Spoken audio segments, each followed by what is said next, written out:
भैडी गुम्बाको यात्रा छ है।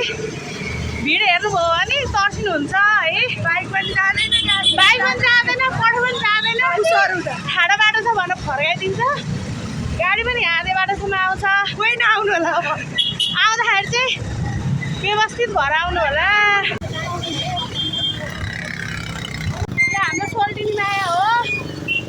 खाके दिन 30 स्कुटरमा हिँड्ने मान्छे आज लेफ्ट साइड 11 नम्बर गाडीमा त्यति गाह्रो छ। गाडीमा 10 नम्बरको स्पिड कुदाकुद भइरहेछ।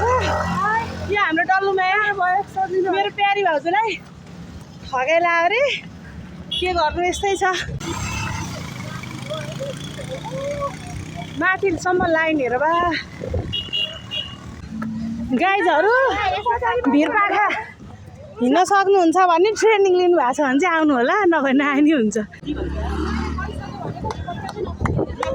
तल हाइवेदेखिको माथिसम्म हिँड्दा आधा घन्टाभन्दा बेसी लाग्यो। लु पानी पऱ्यो अब।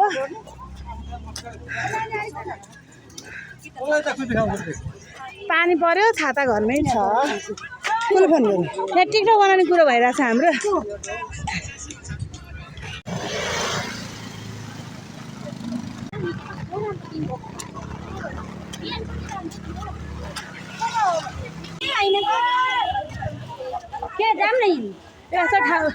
यस्तोमा भुरा लिएर आयो भने बिजोग हुन्छ। अरूको छाता बढेको गाइड मान्छे होला।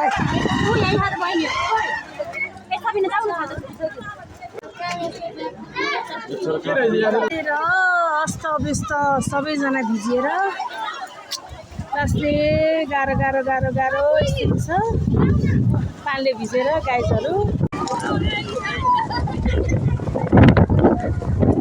भिजेर यहाँ हाल्नु त गाइजहरू कस्तो कन्डिसन छ। ब्लर आइसक्यो।